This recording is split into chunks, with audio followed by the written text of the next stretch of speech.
So yun mga katapang, nagpaluto ko ng 110 kilos na baboy para gawing humba, para pamimigay natin sa mga kapatid natin na sa lantaan ng lindol doon sa norte ng Cebu. Ang goal natin dito mga katapang ay makagawa tayo ng 500 packlans or mas mahigit pa para mas marami tayong mabibigyan. Kami po ay taga-south ng Cebu mga katapang, kaya medyo mahina po ang aming nararamdaman dito. Ang main focus po talaga namin dito mga katapang ay makapag-donate kami ng tubig, kasi yun ang most requested ng mga taga-norte ng Cebu na uhaw sila, at yun din ang main message sa akin ng mga followers ko na mga taga-norte ng Cebu na kailangan nila ng tubig.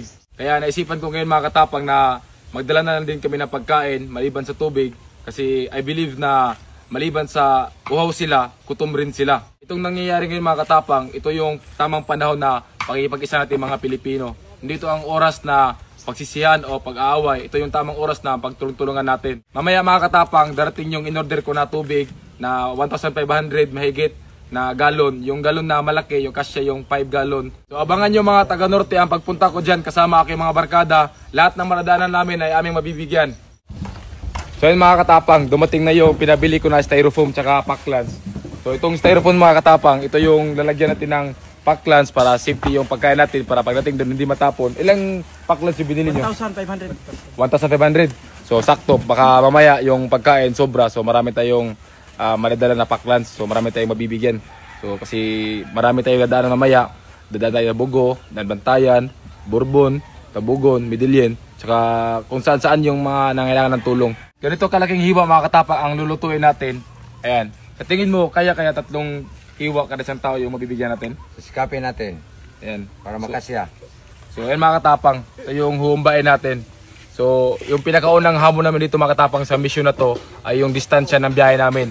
Kasi yung biyahe namin dito simula sa Alcoy, dito sa south, papuntang north ay mga 6 to 7 hours.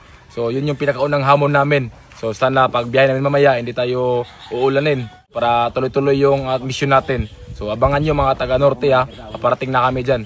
Thankful tayo sa mga kapitbahay namin dahil tinulungan nila tayo magluto para mabilis. So lahi ra gid ta mga Bisaya no, kay magtinabangay kita, magkaiusa kung magkinaunsa manggali ang mga problema nato. So laban ra kita.